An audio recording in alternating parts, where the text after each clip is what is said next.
Bismillahirrahmanirrahim. Assalamualaikum warahmatullahi wabarakatuh.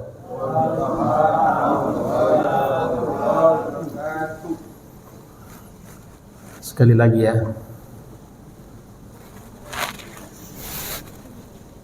Assalamualaikum warahmatullahi wabarakatuh.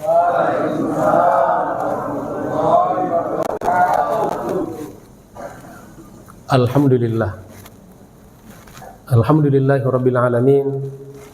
Wa bihi nasta'inu ala umuri dunya waddin. Allahumma salli ala sayyidina Muhammad al-fatih lima ughliq al-khatim lima sabaq nasiril haqqi bil haqqi wal hadi ila siratikal mustaqim wa ala alihi wa sahbihi haqqa qadrihi wa miqdarihi al-azim. Subhanaka la ilma lana illa ma 'allamtana innaka antal alimul hakim. Wa qad qala Allah subhanahu wa ta'ala inna a'tainakal kautsar fasalli li rabbika wanhar inna syani'aka huwal abtar. Waqala an-nabiy sallallahu alaihi wasallam hina su'ila an haqiqati al-udhiyah faqala hiya sunnatu abikum Ibrahim. Faqila fama lana fiha ya Rasulullah. Faqala bikulli sya'ratin hasanah. Sadaqallah wa sadaqa Rasulullah. Walhamdulillahi rabbil alamin. Pergi ke pasar membeli ikan. Ikan melulu ya belinya. Ya, ikan sehat ya. Banyak proteinnya. Nanti kurban ikan dan daging dan kambing, sapi dan kambing. Pergi ke pasar membeli ikan. Tidak lupa juga membeli terasi. Mantap loh, terasi dengan ikan. Puji syukur kita panjatkan bisa bertemu di hari ini. Alhamdulillah. Pertama-tama dan paling utama mari kita senantiasa panjatkan puji dan syukur kepada Allah Subhanahu wa taala karena sampai detik ini kita masih diberikan umur, diberikan kesempatan, diberikan kesehatan, dan mudah-mudahan juga kita senantiasa diberikan keikhlasan dan keistiqomahan. Dan semoga pada saatnya nanti kita menghadap Allah Subhanahu wa taala, kita semuanya diwafatkan dalam keadaan husnul khatimah. Amin ya rabbal alamin. Mari kita senantiasa memperbanyak salawat dan salam atas baginda Rasulullah sallallahu alaihi wasallam. Allahumma salli ala sayyidina Muhammad wa ala ali sayyidina Muhammad. Bapak Ibu, saudara-saudaraku yang saya hormati dan saya cintai karena Allah Subhanahu wa taala, baik yang hadir di masjid kita ini, para asatidz, para guru, para orang tua atau masyarakat, Bapak Ibu, dan juga yang bergabung dari alamil ghaib, dari online, dari manapun Bapak Ibu mengikuti, mungkin dari Sulawesi, dari Sumatera, dari Kalimantan. Semoga kita semuanya senantiasa dimuliakan dan diberkahi Allah Subhanahu wa taala. Hari ini tajuk kita adalah tajuk ya, terpengaruh sama bahasa Malaysia ya, baru 2 hari di Perlis sudah tajuk-tajuk. Ya, judul kita pada hari ini seperti yang disampaikan tadi oleh Ustaz kita, yaitu indahnya syariat kurban. Ya, sejatinya ini akan saya sampaikan di Sabtu kedua ya. Tapi karena ada pergantian ya, kalau Sabtu keempat tanggal 24 Mei itu sudah terlalu mepet ya. Jadi Maka mudah-mudahan ini untuk mengingatkan kita semuanya tentang sebuah ibadah yang sangat agung, yang sangat dahsyat, yang diperintahkan oleh Allah Subhanahu wa taala untuk kita semuanya. Karena itu kita saling mengingatkan, jangan sampai momentum ini berlalu tanpa kita manfaatkan. Sama dengan Ramadan, sama dengan momentum-momentum tahunan yang lainnya. Dan ibadah ini sudah sangat lama sekali, erat kaitannya dengan ibadah haji. Untuk saudara-saudara kita yang berangkat dan yang akan berangkat tahun ini, kita doakan mudah-mudahan dimudahkan segala urusannya, diberikan kesehatan, keselamatan, dijauhkan dari segala macam bahaya, musibah, dan di sana diberikan kekuatan, keikhlasan dan keistiqomahan untuk beribadah dan pulang dengan selamat sebagai al-hajj al-mabrur. Kata Nabi, al-hajjul mabrur laysa lahu jazaa'un illal jannah. Nah, ini sudah dicontohkan oleh Nabi Ibrahim alaihissalam. Ya, beliau adalah, kata Nabi, abukum Ibrahim. Jadi Ibrahim itu bapak kita ya. Siapa bapak kita? Maksudnya bapak apa itu? Bapak tauhid. Jadi bapak ideologis itu, itulah Nabi Ibrahim. Ya, yang cocok diberikan istilah bapak ideologis adalah Nabi Ibrahim. Itu langsung diberikan oleh baginda Rasulullah Sallallahu Alaihi Wasallam. Nah, maka kita mulai dari tentang kurban, maknanya dan definisinya secara etimologis. Kurban, qaf atau kaf? Qaf ya, yang besar, bulat. Kurban, yang berasal dari kata al-qurbu, qarib, atau kurban yang berarti dekat. Dan istilah sahabat qarib, apa artinya? Sahabat dekat.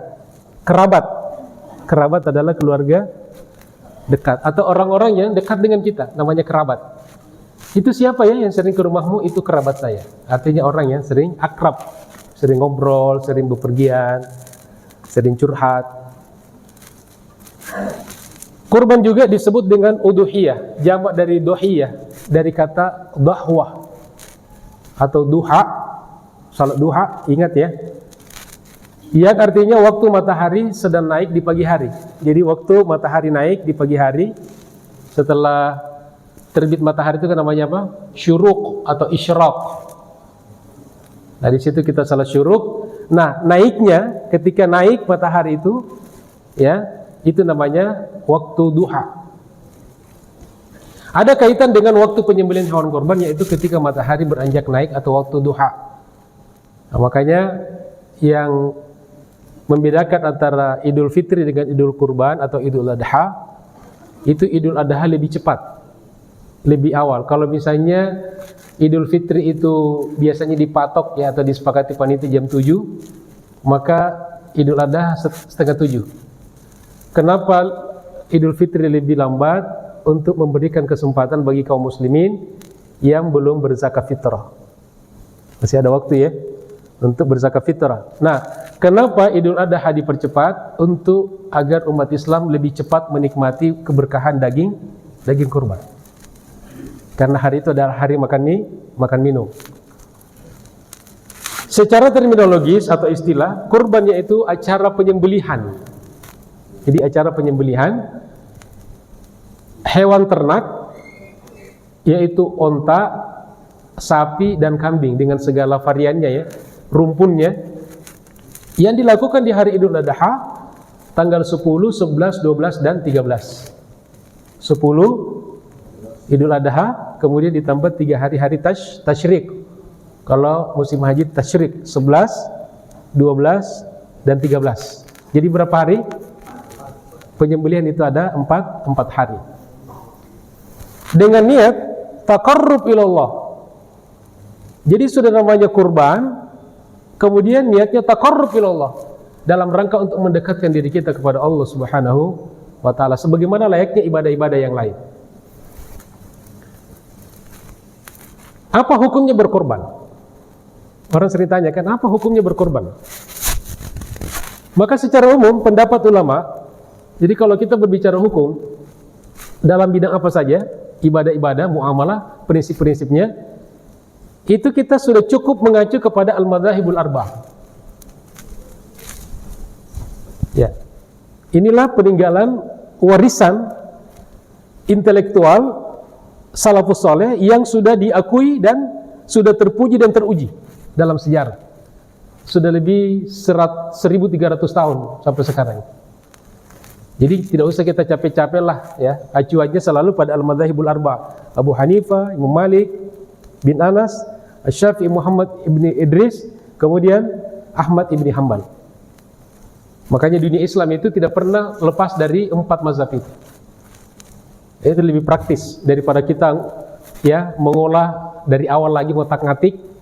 Kadang-kadang salah juga, bikin keributan di masyarakat. Mendingan kita ikuti mazhab yang sudah ada. Loh, ada yang bilang kita ikut mazhab atau ikut Rasulullah. Ini nggak belajar nih, nggak paham.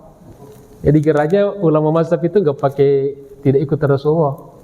Jadi disepakati rujukan ulama mazhab dalam istinbatul ahkam itu ada 4. Pertama Al-Quran, kedua As-Sunnah, yang ketiga ijma, yang keempat Al-Qiyas. Malah lebih lengkap. Ya, kalau kita Quran dan hadis katanya, tapi terjemahan. Ya paham sendiri, kadang-kadang bingung sendiri. Dia bingung, orang juga dibikin bingung gitu. Ya, bikin aturan-aturan lah yang justru malah bikin masalah di tengah-tengah umat. Nah, jadi hukum korban itu apa? Kalau kita merujuk kepada al-madzhabul arba'ah, maka pendapat mereka itu terbagi 2. Yang pertama, jumhur ulama, mayoritas ulama, yaitu Abu Hanifah, Malik, dan Asy-Syafi'i. Malik, Syafi'i, dan Ahmad. Jadi yang ketiga, yang kedua, ketiga, dan keempat, ya, Malik, Syafi'i, dan Ahmad, itu mengatakan hukumnya sunnah muakkadah. Sunnah muakkadah, sunnah yang sangat dianjurkan. Kemudian Abu Hanifah, mazhab yang paling tua yang pertama, mengatakan wajib. Hukumnya wajib. Jadi setiap tahun harus berkorban. Kalau tidak berkorban berdosa. Kalau sunnah, kalau dikerjakan dapat pahala, kalau tidak dikerjakan tidak berdosa. Ada yang mengatakan, Ustadz, itu definisinya sudah tidak relevan katanya. Kenapa kalau dikerjakan dapat pahala, kalau tidak apa-apa? Ya, rugi dong katanya. Ya, Anda mendefinisikan sunnah dari aspek apa? Sunnah itu kan banyak definisinya. Bung, Mas, ini definisi sunnah secara fikih, secara hukum. Yang begitu sudah didefinisikan oleh ulama. Ya, kalau dikerjakan dapat pahala, kalau tidak dikerjakan tidak berdosa. Itu namanya sunnah. Ya. Jadi jangan sok pintar kemudian menyalahkan ulama. Nah, dalilnya apa dalil mereka? Dalil mereka yang paling pokok itu kembali kepada surat Al-Kautsar yang kita baca tadi di rakaat kedua. Inna a'tainakal kautsar fasholli li rabbika wanhar. Fasholli, maka salatlah, li rabbika, kepada Tuhanmu, kepada Allah. Ulama mengatakan sepakat salat di situ maksudnya salat apa? Idul Adha. Fasholli li rabbika, maka salatlah, itu perintah. Itu perintah. Wal amru yaqtadil wujub. Kaidah usul fikih, kalau perintah pada prinsipnya adalah kewajiban. Kecuali ada dalil yang merubahnya atau menggesernya dari wajib menjadi bukan wajib. Jadi kata beliau, kata mereka jumhur, fasholli li rabbika, maka salatlah untuk Tuhanmu, untuk Allah, wanhar, dan menyembelihlah, berkorbanlah. Sebagaimana diperintahkan salat Idul Adha, maka berkorban pun diperintahkan. Nah, lalu kata jumhur, ini perintah, bukan berarti wajib, karena ada dalil-dalil yang mengatakan bahwa berkorban tidak diwajibkan. Sedangkan Abu Hanifah mengatakan bahwa berkorban itu wajib, karena dalilnya fasholli li rabbika wanhar, maka salatlah dan menyembelihlah. Maka ketika salat diwajibkan, maka menyembelih pun diwajibkan. Maka salat Idul Adha bagi Abu Hanifah adalah satu paket dengan berkorban. Jadi kalau orang salat Idul Adha, maka wajib berkorban. Makanya jamaah sekalian, implikasinya di masyarakat kalau musim berkorban, di negara-negara yang bermazhab Hanafi, itu korbannya melimpah ruah. Seperti di Turki. Turki itu mazhab Hanafi. Sebagian besar di Afghanistan, di Pakistan, ya di negara-negara Eropa Timur ya, termasuk di Rusia, itu bermazhab Hanafi.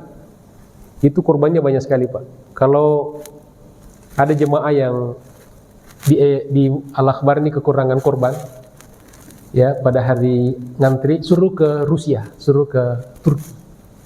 Bapak Ibu yang tidak dapat, mau banyak dapat misalnya 1 karung ya. Di sini berapa kilo dikasih? 1 orang berapa kilo? 1,5 ya. Kalau ada merasa kurang, suruh ke Turki. Ya suruh ke Turki. Di sana bisa dapat 10 kilo 1 orang.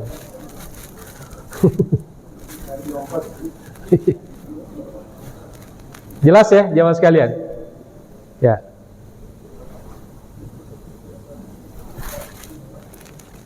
Apa hikmah berkorban? Setiap ibadah ada hikmahnya. Apa manfaatnya yang kita dapatkan dari berkorban itu? Hikmahnya. Disebutkan ulama diantaranya pertama, untuk bertakarrub, mendekatkan diri kepada Allah Subhanahu wa taala dengan berkorban.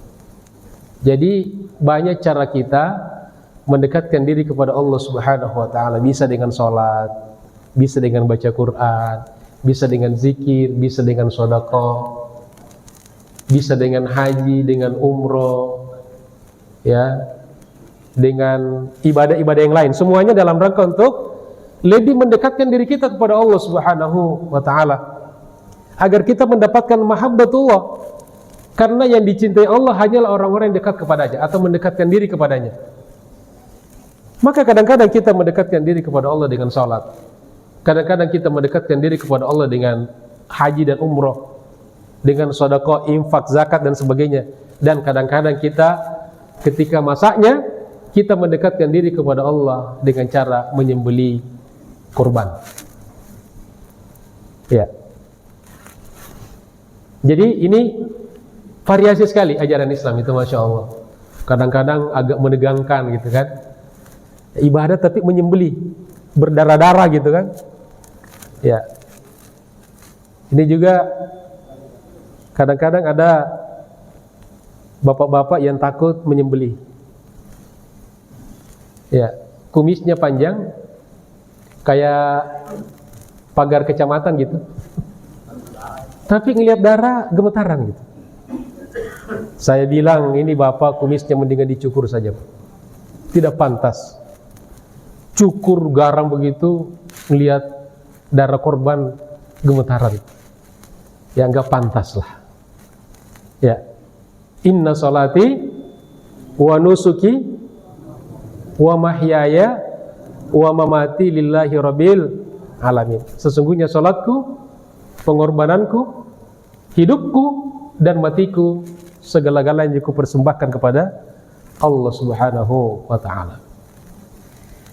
Hikmah yang kedua, menghidupkan sunnah Nabi Ibrahim alaihissalam. Jadi kalau kita berbicara tentang korban, maka tidak terlepas dari berbicara tentang sosok figur Nabi Ibrahim alaihissalam, bapak ideologis kita. Di rakaat pertama saya baca tadi di surah Al-Baqarah, wa idzi bitala Ibrahim rabbuhu bikalimat. Kenapa Nabi Ibrahim itu dijadikan sebagai Khalilullah dan satu-satunya nabi yang disebutkan dalam salat bergandengan dengan nama nabi? Nabi siapa? Ada enggak kita baca dalam Al-Quran Nabi Musa? Ada enggak kita baca ketika kita salat Nabi Isa? Ya, kama shallaita ala Ibrahim. Kenapa? Karena Nabi Ibrahim ini semua perintah dan ujian yang diberikan kepada fa'atammahunna, semuanya disempurnakan dengan sempurna, semuanya ditunaikan dengan sempurna, tanpa cacat. Maka beliau pun berhak dinamakan dengan Khalil. Dari kata khulla itu adalah ini tidak ada jarak ya, tidak ada lubang sedikit pun. Cintanya Allah kepada Nabi Ibrahim itu dan cinta Ibrahim kepada Allah sama sekali tidak ada celahnya. Ya, kalau kita celahnya banyak sekali. Karena disempurnakan, bahkan diperintahkan untuk menyembelih anaknya. Beliau laksanakan. Kira-kira bapak-bapak di sini kalau ada yang diperintahkan menyembelih anaknya, kira-kira mau nggak? Menyembelih istri mau nggak? Mau katanya. Auzubillah. Ya. Tapi Ibrahim laksanakan. Kenapa? Perintah Allah. Dan gara-gara Nabi itu menunaikan perintah Allah dengan sempurna, lalu kata Allah, wa fadainahu bidzibhin adzim. Maka kami ganti Ismail dengan dzibhin adzim, dengan sembelihan yang agung. Nah, dari sinilah kata ulama, sebelum nanti kita masuk pada rincian ya, kalau menyembelih itu harus hewan yang gemuk, yang berisi, yang berdaging. Jangan yang kurus, ya, karena yang dibutuhkan dari korban itu apa ya? Dagingnya apa kulitnya? Dagingnya apa tulangnya? Dagingnya. Maka Allah berfirman, wa fadainahu, dan kami ganti Ismail bidzibhin adzim, dengan sembelihan yang agung. Jadi dalam sejarah dikatakan, ketika itu Nabi Ibrahim sudah meletakkan pisau di lehernya Ismail. Terbayang nggak kira-kira Bapak Ibu sekalian? Ya, jadi ini bukan sandiwara ini. Dengan penuh kesadaran Nabi Ibrahim bermimpi dan kemudian mimpinya disampaikan kepada anaknya. Inni ara fil manami anni adzbahuka.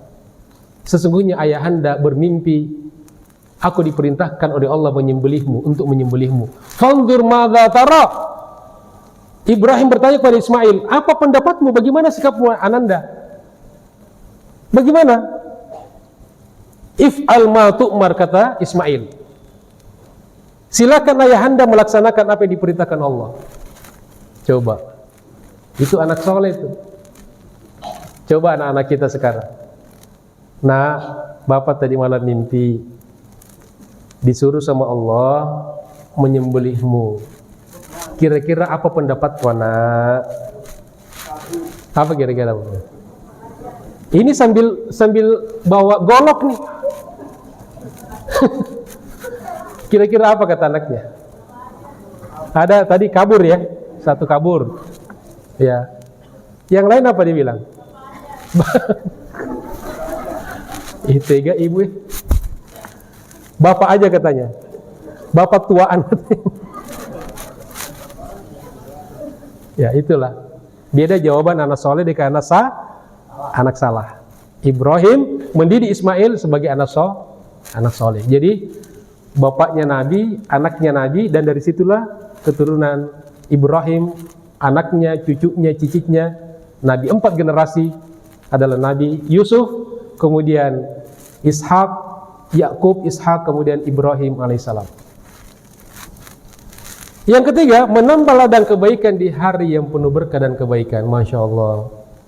Makanya daging ini harus tersebar, karena menebarkan daging. Bahkan semua warga tuh kalau bisa, termasuk non muslim, kalau ada tetangga kita kasih dia, karena ini untuk menebarkan kebaikan dan keberkahan. Jadi Bapak Ibu, kata guru-guru kita, meskipun yang berpenyakit katanya kolesterol, darah tinggi, usahakan makan walaupun 1 potong. Ya, jangan 1 kilo sendiri. Ya pantas saja stroke. Udah darah tinggi ya, darahnya 180, 200, makan daging kambing 0,5 kilo sendiri. Ya. Itu namanya cari goro-goro itu namanya. Jadi kata guru-guru kita, ambillah walaupun sepotong, seiris ya, seiris. Kemudian baca bismillah, niatkan memakan daging yang penuh berkah. Ini daging berkah ini. Ya, anak-anak kita, Bapak Ibu jangan lupa. Makanya hari pertama kurban itu langsung dimasak tuh. Ya, panitia biar merasakan dulu. Carilah bumbu yang paling enak. Apa masakan yang paling enak itu? Silahkan. Antum a'lamu bi umuri dunyakum. Kalian lebih tahu tentang dunia kalian. Mau bumbu apa, mau dibikin apa, tidak ada. Yang penting makan daging kurban. Dan tebarkan, ya. Jangan sampai ada warga yang tidak mendapatkan hewan kurban itu. Yang keempat, menebar kepedulian dan kasih sayang kepada orang-orang fakir miskin, tetapi juga jangan dilupakan bahwa porsi yang harus kita lebih pedulikan adalah orang-orang fakir miskin. Kenapa demikian Bapak Ibu? Karena kalau kita sebagian orang, daging ini sudah makanan sehari-hari. Sementara ada saudara-saudara kita yang makan daging itu paling, ya mungkin syukur-syukur bisa makan daging itu sekali sebulan. Ada yang mungkin sekali setahun. Ada yang mungkin kalau di kampung itu orang makan, jangankan dagingnya, ayam goreng saja itu makannya kalau ada orang tahlil, ada orang mati. Makanya anak-anak di kampung biasanya senang kalau ada yang meninggal dunia. Inilah saatnya kita akan makan. Ya. Apalagi kalau orang tuanya rajin tahlil. Pulang-pulang bapak bawa besek, nah itu isinya ada daging, ada ayam. Ya. Jadi mereka senang kalau ada yang meninggal dunia. Nah, makanya kalau tidak ada yang meninggal itu pada nanya, kapan ya ada meninggal lagi? Udah lama di kampung gak ada meninggal. Tiba-tiba ada innalillahi wa alhamdulillah. Itu ada mati lagi, ya. Tahlil lagi kata. Yang kelima, sebagai bentuk syukur kepada Allah Subhanahu wa taala, makanya kita perhatikan di surat Al-Hajj ayat 36, di akhirnya itu sama dengan rangkaian ayat tentang puasa, di akhir adalah la'allakum tashkurun. Jadi semuanya ibadah itu dalam rangka untuk membuktikan rasa syukur kita kepada Allah Subhanahu wa taala. Anishkurli, agar kalian bersyukur kepadaku, wali walidayka, dan bersyukur kepada kedua orang tuamu. Ibadah yang lainnya juga begitu. Ibadah haji, ibadah kurban, la'allakum tashkurun. Ibadah puasa, wa la'allakum tashkurun. Karena kalau orang sudah bersyukur, itu sudah nikmat sekali hidup, Bapak Ibu sekali. Kenapa hidup tidak nikmat? Karena kita tidak bersyukur. Yang ada kita tidak nikmati, kita memikirkan yang tidak ada. Iya kan? Yang ada tidak sempat kita nikmati karena kita memikirkan yang tidak ada. Itu bukan orang bersyukur. Orang bersyukur adalah menikmati apa yang ada dan jangan diada-adakan. Tapi kalau tidak ada, ya carilah biar diada-adakan. Apa sih maksudnya itu?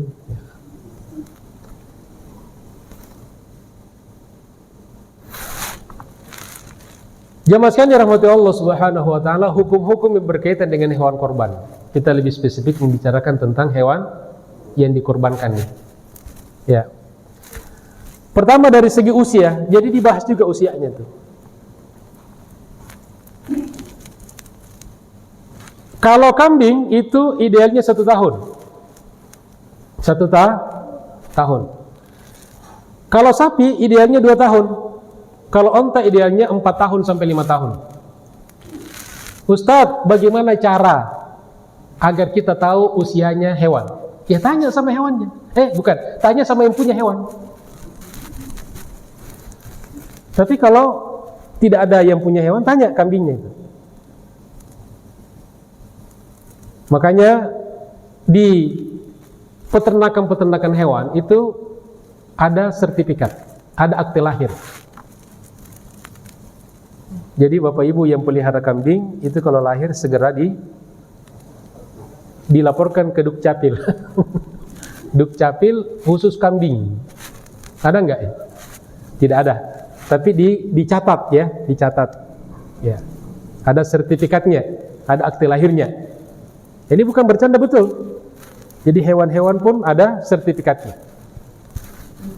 Sekarang kita beli binatang itu ada sertifikatnya, terutama binatang-binatang yang mahal, yang bernilai ekonomi gitu. Yang kedua, juga yang harus diperhatikan Bapak Ibu sekalian tentang cacat. Jangan sampai ada cacatnya ya. Di antara cacat yang harus kita hindari, pertama buta.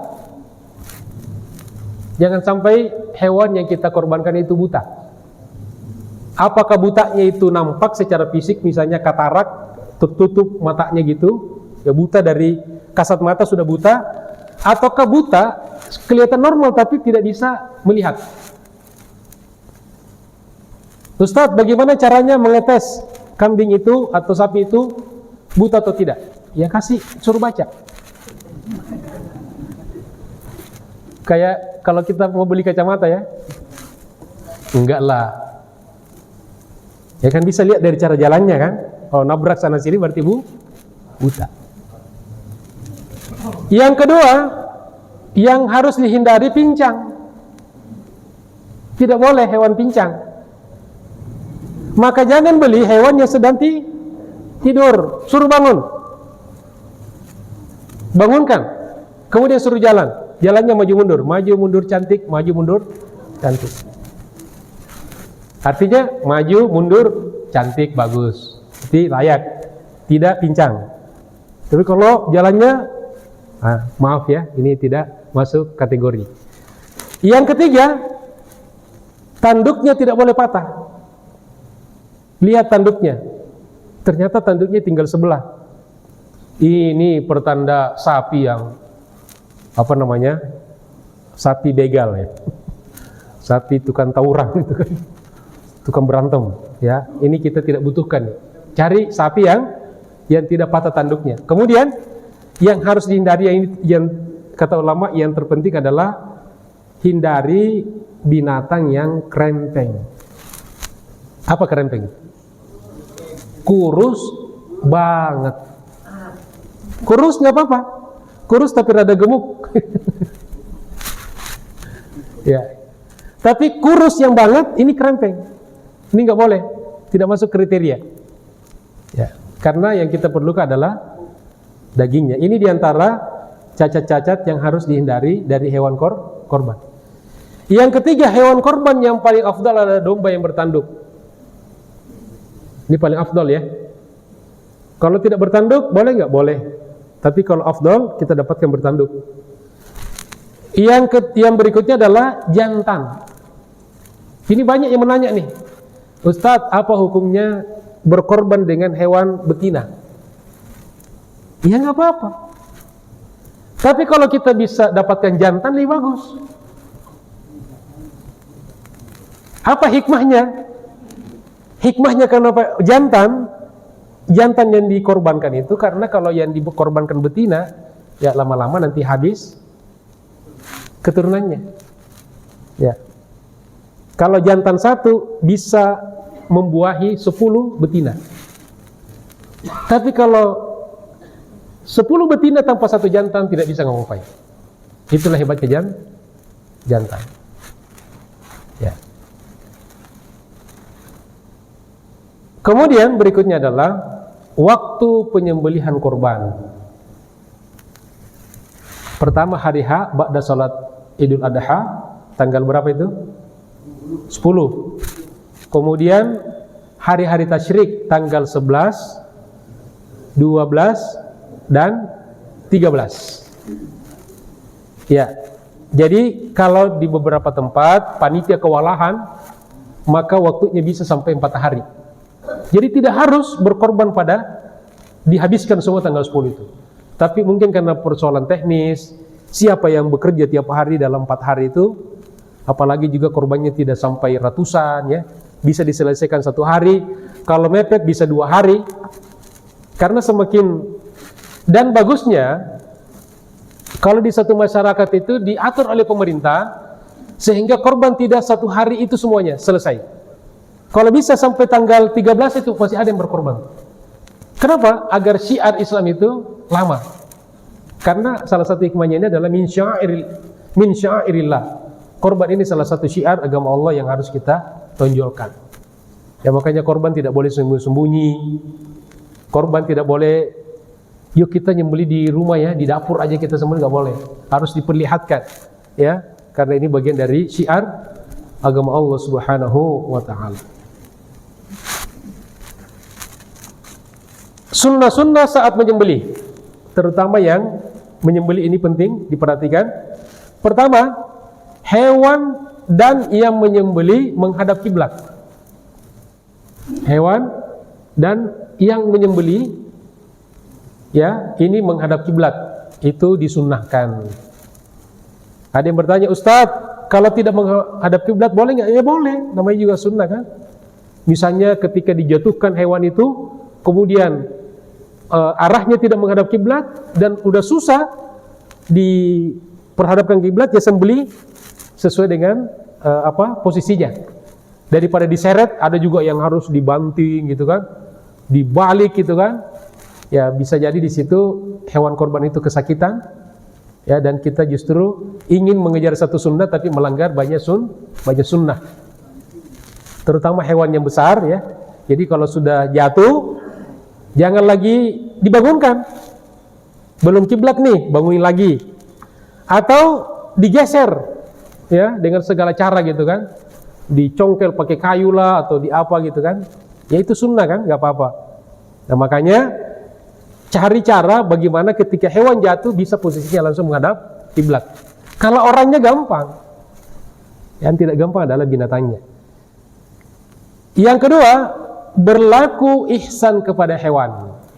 Nah ini perlu diperhatikan juga ini. Berlaku ihsan, ya. Ihsan kata ulama itu artinya berbuat baik. Jangan disakiti, jangan disiksa. Ya. Ketika sudah sampai di karantina, misalnya sudah sampai di lokasi masjid, biasanya berapa hari? Beda-beda ya, ada yang 1 hari sebelumnya, ada 2 hari, ada 3 hari. Maka itu diberikan makan. Ya. Diberi makan secukupnya, diberi minum, beri vitamin, ya. Masya Allah, kalau sapi-sapi di luar negeri itu di peternakan yang hebat itu sampai diminumin susu. Kita aja nggak minum susu ya. Yang punya sapi aja nggak minum susu. Di New Zealand itu, kata teman yang pernah ke sana, saya belum pernah ke sana, kata ceritanya dari majelis ulama ketika diundang ke sana, itu sapi-sapi di sana dipijit, ya biar rileks ya, badannya itu bagus, lancar peredaran darahnya. Makanya dipijit, kemudian diperdengarkan musik-musik klasik biar tenang. Ya, ini malah kita nggak tenang. Kita yang mau berkorban tidak tenang. Kenapa? Sudah ditelepon terus sama panitia. Bayar. Kaget-kaget tadi. Sapinya tenang, yang punya korban tidak tenang. Ya, belum bayar, tapi udah terlanjur daftar. Di sana diminumin susu, dipijit, diperdengarkan musik klasik. Kalau di negara-negara Islam itu diperdengarkan tilawah, zikir-zikir. Jadi binatang itu rupanya Masya Allah, makhluk Allah itu cocok dengan firman Allah. Ya, binatang itu, binatang buas, kalau kita bacakan misalnya firman Allah, innahu min Sulaiman wa innahu bismillahirrahmanirrahim, dia tunduk, dia takut. Tapi bapak, ibu kalau bacakan harus yakin. Misalnya ada nih anjing galak nih ngejar bapak ibu, bacakan saja innahu min Sulaiman wa innahu bismillahirrahmanirrahim. Insya Allah anjingnya berhenti. Tapi bapak bawa batu. Ya, seperti soang ya, soang itu bacakan saya innahu min Sulaiman wa innahu bismillahirrahmanirrahim, dan bawa sapu. Coba perhatikan, kalau soang takut sama sapu, pokoknya pegang sesuatu. Monyet kalau masih di hutan pegang saja kayu kecil, takut dia. sambil bacakan innahu min Sulaiman wa innahu bismillahirrahmanirrahim. Makanya kalau kita masih di hutan itu harus pegang tongkat apa. Itu banyak manfaatnya.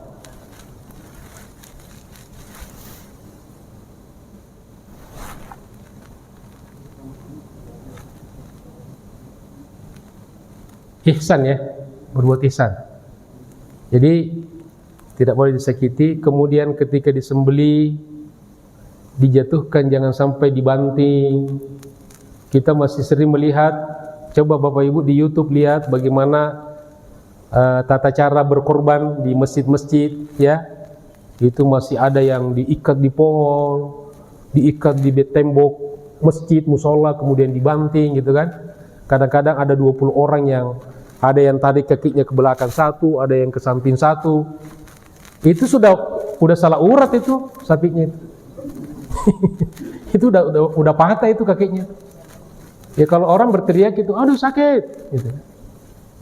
Ya, padahal kalau pakai ilmu bisa dengan teknik yang sangat sederhana, simple sekali. Ya. Mudah-mudahan nanti kita bisa melakukan pelatihan. Saya jatuhin sapi itu bisa sendiri. Ya, bisa sendiri. Tapi dibantu satu orang. Yang penting ada satu orang ya. Tapi dalam proses menjatuhkan itu satu orang cukup. Kalau kita tahu tekniknya. Tapi kalau kita pakai otot, kalau otot kita sama sapi. Nah, begitu juga kambing. Kambing itu bisa disembelih tanpa diikat.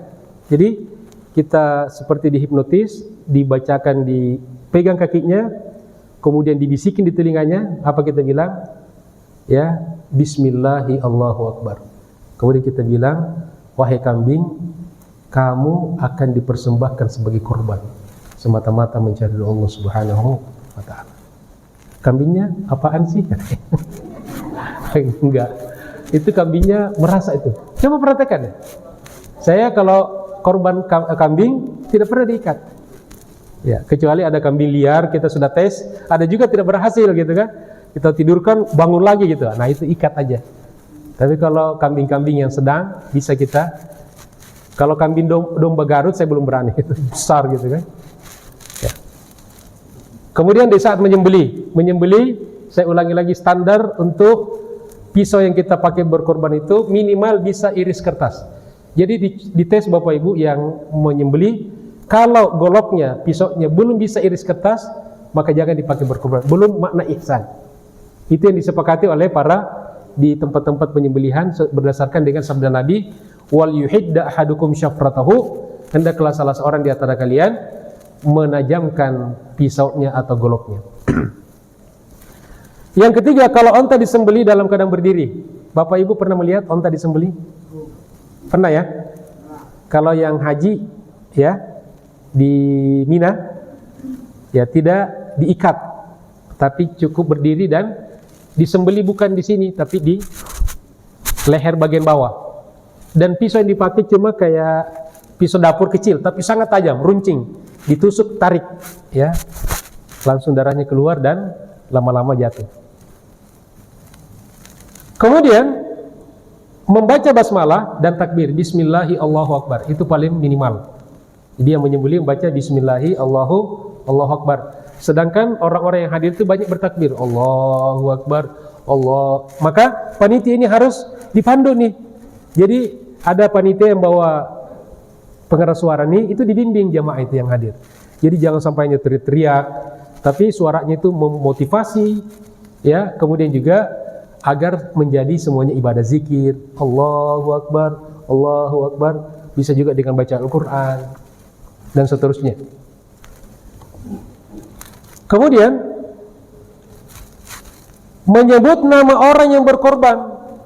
Hadis riwayat Ahmad disebutkan namanya. Tetapi diusahakan itu disebutkan ketika berkorban dan sebelum berkorban. Biasanya sudah digantung ya. Ada di lehernya tuh.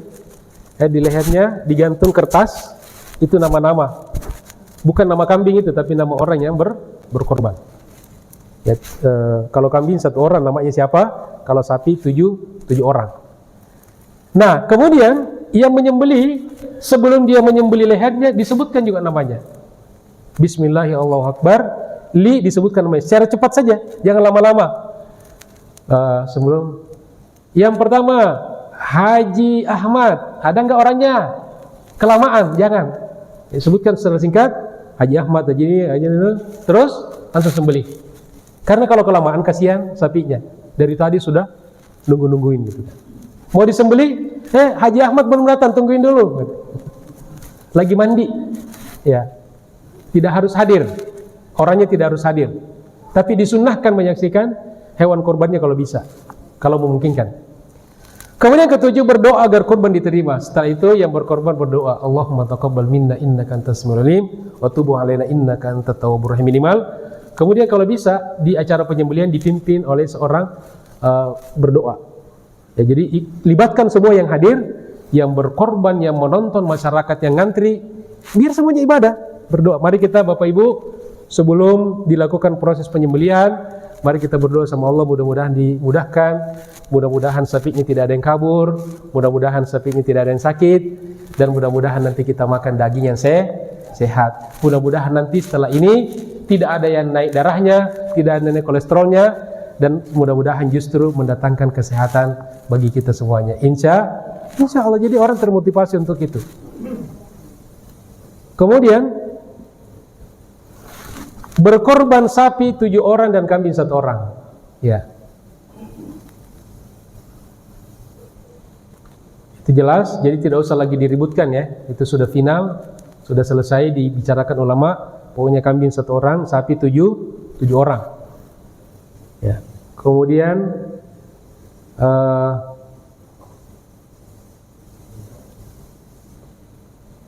Ruwi an Rasulullah SAW annahu qala, ada sedikit masalah kulit ya, ini juga sering kulit tidak boleh dijual dalam makna pribadi. Ya, saya ingatkan saja kan, yang masih sering masjid itu nanyakan kulit. Ustadz, gimana hukum kulit korban ini? Saya bilang, kamu berkorban nggak? Enggak Ustadz.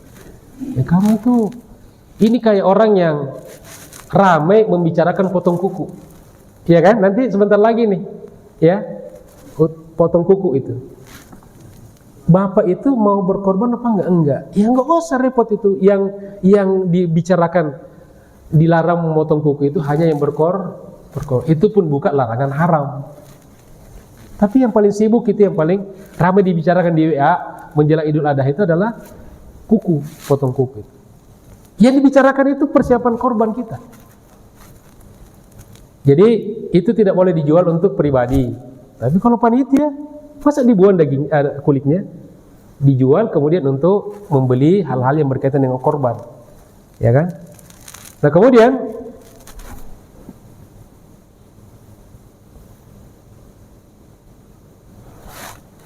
ma rawat Tirmidzi wa Ibnu Majah an Aisyah radhiyallahu anha, diriwayatkan oleh At-Tirmidzi dan Ibnu Majah dari Aisyah radhiyallahu anha, qalat, Aisyah berkata, qala Rasulullah sallallahu alaihi wasallam, telah bersabda Rasulullah sallallahu alaihi wasallam. Ini diantara keutamaan berkorban ya. Ma amila bunu Adam, tidaklah anak cucu Nabi Adam beramal. Yauman nahri, pada hari nahar. Tanggal berapa? Hari nahar tanggal berapa? Tanggal 10 Zulhijjah. Jadi tidaklah manusia kita ini, umat Islam, beramal pada tanggal 10 pada hari Idul Adha itu ahabbu ilallah, yang lebih dicintai oleh Allah Subhanahu wa taala min ihraqid dami, daripada menyembeli, mengalirkan darah hewan. Jadi pada saat itu, pada hari itu, ibadah paling afdal bukan baca Quran, bukan berzikir, bukan haji, bukan umroh, tapi mengalirkan darah hewan. Itu hadis riwayat Tirmizi, Ibnu Majah dari Aisyah radhiyallahu anha.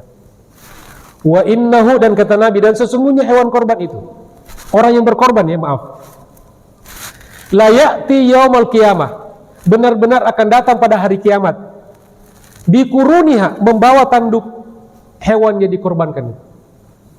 Jadi jemaah yang berkorban nanti di akhirat bawa tanduknya. Wa asy'ariha, bawa rambut bulu-bulu hewan yang dikorbankan itu.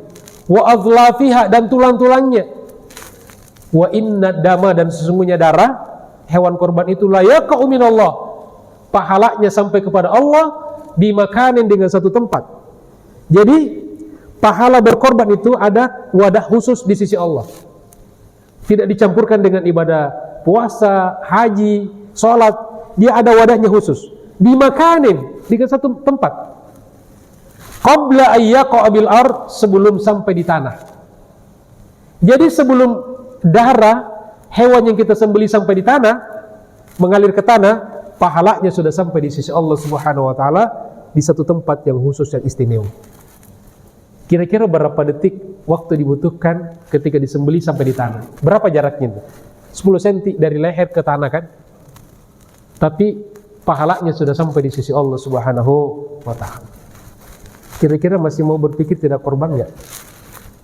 Masya Allah, rugi Bapak Ibu sekalian kalau hanya gara-gara 3,5 juta, 3 juta kemudian tidak mendapatkan keutamaannya luar biasa ini. Kita belum tentu dapat umur tahun yang akan datang. Manfaatkan sekarang. Ustaz, saya nggak bisa beli. Bapak punya handphone nggak? Handphone ganti-ganti tiap bulan, tiap berapa bulan gitu kan? iPhone ya harganya 6 juta, 7 juta. Kambing 3,5 juta masa nggak bisa? Ya, ini meragukan ketidakmampuannya. Kemudian yang kedua, wa ma akhrajal hakim. Wa ma akhrajal hakim an Nabi sallallahu alaihi wasallam qala li Fatimah, kata Nabi kepada Fatimah, qumi ila udhiyatiki. Wahai Fatimah, bangkitlah, berdirilah, pergilah ke korbanmu, fashhadiha, dan saksikanlah. Ya, jadi ini disunahkan bagi orang yang berkorban di tempat dekat rumahnya. Misalnya Bapak Ibu yang korban di Al-Akbar nih, usahakan bisa hadir. Karena kata Nabi kepada Fatimah, qumi ila udhiyatiki. Ustaz, bagaimana kalau saya berkorban di kampungnya? Silakan pulang di kampung. Tapi biaya ke kampung itu bisa biaya untuk 2 ekor kambing. Untuk yang dekat, ya, saksikan. Fa innahu, karena sesungguhnya yughfaru laki, diampuni untukmu wahai Fatimah, inda awwali qatratin min damiha, di tetesan darah yang pertama. Jadi berapa tetes darah yang mengalir kalau kita nyembelih hewan korban itu Bapak Ibu sekalian? Banyak ya. Dari tetesan darah pertama yang mengalir sudah diampuni dosamu. Itu kata Nabi kepada Fatimah dan kepada seluruh orang yang berkorban. Kullu dzambin, Masya Allah, setiap dosa amiltihi yang telah kamu lakukan, diampuni dosa kita. Orang berkorban itu diampuni dosanya dari sejak tetesan darah pertamanya, semua dosa yang pernah dilakukan. Kira-kira luar biasa enggak keutamaan berkorbannya? Masih berpikir untuk tidak berkorban jamaah sekalian? Sudah mulai berpikir ada tabungan nih, bisa kita lego nih. Ya, kurang-kurang mohon sama Allah dicukupkan insya Allah. Saya yakin setelah ini pendaftar akan lebih banyak lagi. Insya Allah. Kemudian waquli, dan katakanlah, inna salati wa nusuki wa mahyaya wa mamati lillahi rabbil alamin. Ya, ini diantara sunnah yang diucapkan orang yang berkorban ketika sambil menyaksikan hewan korbannya yang baca inna salati wa nusuki wa mahyaya wa mamati lillahi rabbil alamin la syarika lahu wa bidzalika umirtu ana minal muslimin, bukan minal musyrikin. Ada saya pernah baca wa ana minal musyrikin. Kamu musyrik ya? Minal muslimin. Ya. Yang ketiga, ma rawahul Imam Ahmad. Diriwayatkan oleh Imam Ahmad, Ibnu Majah dan Ibnu Majah, an Zaid ibni Arqam, dari sahabat Nabi yaitu Zaid bin Arqam. Qala, beliau berkata, qala ashabu Rasulullah sallallahu alaihi wasallam. Sekelompok sahabat Nabi sallallahu alaihi wasallam bertanya kepada Nabi, ya Rasulullah, wahai Rasulullah, ma hadzil adahi? Apa sebetulnya hakikat hewan korban ini? Qala, beliau menjawab, Nabi bersabda, sunnatu abikum Ibrahim alaihi salatu wassalam. Korban itu sunnah. Sunnah itu ajaran dari bapak kalian, bapak ideologis kalian, bapak tauhid kalian, yaitu Nabi Ibrahim alaihissalam. Makanya Bapak Ibu sekalian, setiap kali kita berkorban pasti kita teringat kepada Nabi Ibrahim alaihissalam. Dan itulah Kata ulama, setiap orang berkorban maka Nabi Ibrahim mendapatkan aliran pahalanya. Kenapa? Beliau yang merintis pertama kali korban. Kenapa? Kata Nabi, adallu ala khairin kafa'ilihi. Orang yang menunjukkan kepada satu kebaikan, maka dia mendapatkan pahala seperti orang yang melakukan kebaikan itu. Jadi kalau Bapak Ibu, gara-gara Bapak Ibu kemudian ada orang berkorban, ya, maka Bapak Ibu mendapatkan pahala seperti orang yang berkorban. Ketemu orang di jalan, Bapak berkorban nggak? Ngapa-ngapain nanya nih? Ya cuma nanya doang. Ya kebetulan pengen tapi nggak tahu gimana caranya. Sini saya kasih tahu. Ke Al-Akbar. Ya. Lalu orang itu berkorban, maka Bapak yang menunjukkan Al-Akbar, Bapak mendapatkan pahala seperti orang yang berkorban itu. Ya. Kemudian, qalu, sahabat bertanya lagi, fama lana fiha ya Rasulullah. Lalu apa kita dapatkan dari korban itu? Qala, Nabi menjawab, bi kulli sya'ratin hasanah, setiap rambutnya adalah satu pahala kebaikan. Ini bisa penjelasan ringkas saya ini Bapak Ibu bisa tonton di TikTok dan di YouTube saya. Sudah like belum? Tonton dong, ya. Sudah ditonton hampir 5.000 orang yang di TikTok saya itu tentang berkorban 1 menit. Ya saya ngomong yang tentang ini, hadis ini saya jelaskan 1 menit 3 detik gitu kan. Itu sudah saya lihat tadi, sudah ditonton hampir 5.000-an kalau nggak salah gitu, 4.000 5.000. Ya. Kemudian qalu, mereka bertanya lagi, fasufu ya Rasulullah. Wow, yang ada di domba-domba itu juga ya Rasul dihitung berdasarkan bulunya. Qala, Nabi menjawab, bi kulli sya'ratin minas sufi hasanah. Sebanyak berapapun bulu hewan kita korbankan, maka dihitung pahalanya per bulunya. Makanya kata ulama, kalau pahala baca Quran dihitung per huruf, kalau pahala berkorban dihitung per bulu. Ustaz, tapi cara ngitung bulunya gimana ya? Nggak usah dihitung. Ya kalau huruf Quran bisa dihitung. Imam Syafi'i pernah menghitung 1.27.000 huruf dalam Al-Quran. Kalau sapi, kambing, ya insya Allah nggak bisa. Ya. Jadi subhanallah, luar biasa. Jamaah sekalian dirahmati Allah Subhanahu wa taala, demikianlah kajian kita pada hari ini tentang indahnya syariat berkorban. Tentu materi ini kita ulang-ulangi terus dalam rangka fadzakir, ingatkan, fa inna dzikra tanfa'ul mu'minin, karena peringatan insyaallah bermanfaat bagi orang-orang yang beriman. Apalagi ibadah tahunan, mungkin kita lupa, kita lalai, maka diharapkan dengan materi ini menggugah kembali semangat kita, ilmu untuk diamalkan. Mudah-mudahan Allah mudahkan kita untuk bisa berkorban. Ya, kalau ada bertepatan dua kepentingan pada saat yang sama, kita dahulukan yang prioritas, dan yang prioritas yang di hadapan kita kurang lebih beberapa hari ini adalah kita fokus untuk berkorban. Karena kalau kita mau haji, kita tidak haji, kita tidak bisa haji tahun ini, maka cukup dengan ibadah berkorban. Mudah-mudahan kita juga ikut tersambung, terconnecting dengan saudara-saudara kita yang sedang melaksanakan ibadah haji. Insya sebelum kita tutup, ada pertanyaan dari jamaah? Ya, silakan Pak.